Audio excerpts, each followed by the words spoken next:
दोस्तों, आज हम जो कहानी आपके लिए लेकर आए हैं, इस कहानी का शीर्षक है सास बहू का दिवाली गिफ्ट। गांव के एक छोटे से घर में सास बहू शांति देवी और राधा एक साथ रहती थीं। शांति देवी के बेटे अमित शहर में नौकरी करता था और कभी-कभी त्योहारों पर घर आता था। दिवाली आने वाली थी और इस बार राधा ने ठान लिया था कि वह अपनी सास को ऐसा तोहफा देगी जो उनके दिल को छू जाए। लेकिन क्या यह इतना आसान नहीं था। सास बहू के बीच खट्टे मीठे रिश्ते की यह कहानी दिवाली के इस खास मौके पर एक नई सीख देती है। गांव की गलियों में रौनक थी। हर घर में सफाई हो रही थी, नए कपड़े खरीदे जा रहे थे और बाजारों में भीड़ उमड़ रही थी। राधा भी घर की सफाई में लगी थी। शांति देवी ने वर्षों से चली आ रही परंपरा के अनुसार हर साल दिवाली पर घर को खुद सजाया था।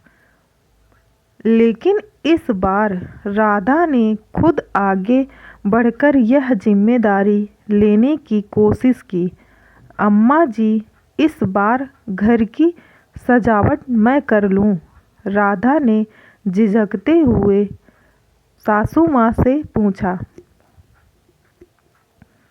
शांति देवी ने चश्मे के पीछे से उसे देखा और बोली, देख लेना बेटा, ये काम आसान नहीं है।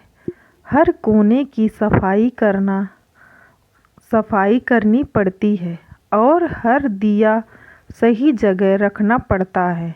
राधा ने मुस्कुराकर जवाब दिया, इस बार मैं करूँगी और आपको मेरा साथ देना होगा। शांति देवी ने कोई जवाब नहीं दिया, लेकिन उनकी आंखों में आश्चर्य था। राधा सोच रही थी कि इस दिवाली अपनी सास को क्या तोहफा दे। उसने कई चीज़ों के बारे में सोचा, नए कपड़े, गहने, मिठाइयाँ, लेकिन कुछ भी उसे खास नहीं लगा। वह चाहती थी तोहफा ऐसा हो जो उनकी भावनाओं को जोड़ दे और उनके रिश्तों को मजबूत करे।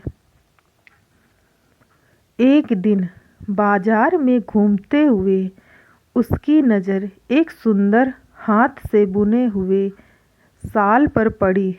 यह शाल बिल्कुल वैसा ही था जैसा शांति देवी की माँ उनके लिए बनाती थी।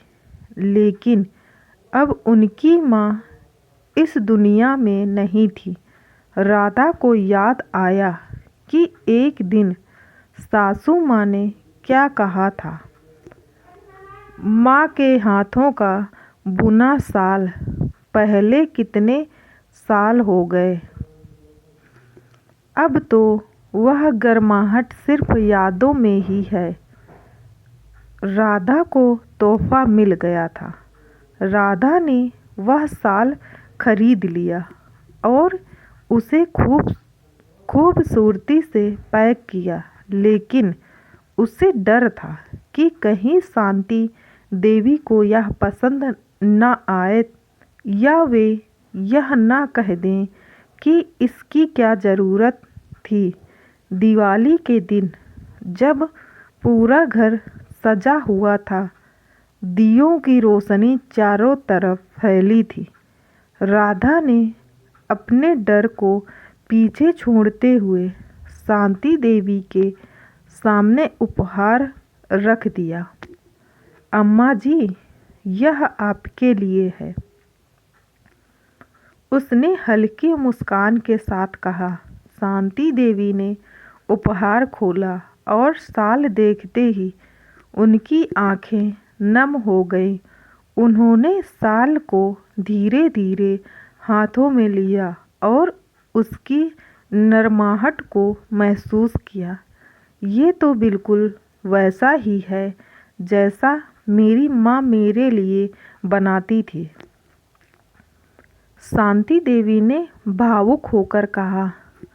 राधा ने धीरे से कहा, हाँ अम्मा जी, मैंने सुना था जब आप कह रही थी कि आपको माँ की याद आती है।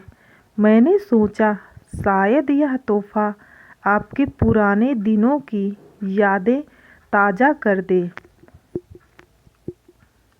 शांति देवी ने बिना कुछ कहे राधा को गले लगा लिया। पहली बार सास बहू के बीच वह दूरी खत्म हो गई थी जो अक्सर रिश्तों में आ जाती है।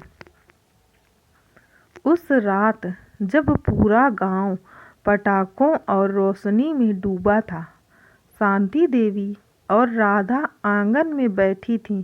बेटा, तूने जो किया वह अनमोल है।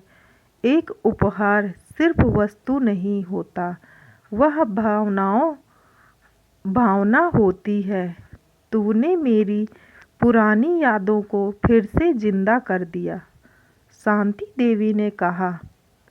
राधा ने मुस्कुराते हुए जवाब दिया, अम्मा जी, त्योहार तो प्यार और अपनापन बांटने के लिए होते हैं, और अगर हम अपने ही परिवार में यह न कर पाएं तो फिर किसके लिए करें।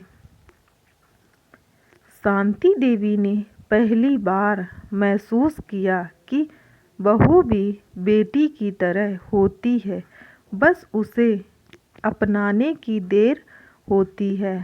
उस दिवाली उनके बीच सिर्फ घर के दीपक ही नहीं जले, बल्कि उनके रिश्तों की एक नई रोशनी भी फैली।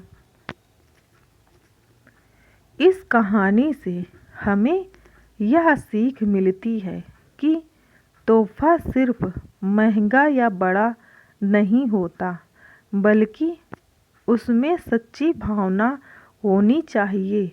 जब सास बहू के बीच प्यार और समझदारी आ जाती है तो हर त्योहार खास बन जाता है।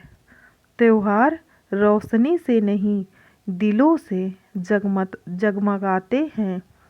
दोस्तों, अगर आपको मेरी यह कहानी पसंद आई हो तो मेरी वीडियो को लाइक कीजिए, चैनल को सब्सक्राइब कीजिए और कमेंट करके ज़रूर बताइएगा यह कहानी आपको कैसी लगी। धन्यवाद।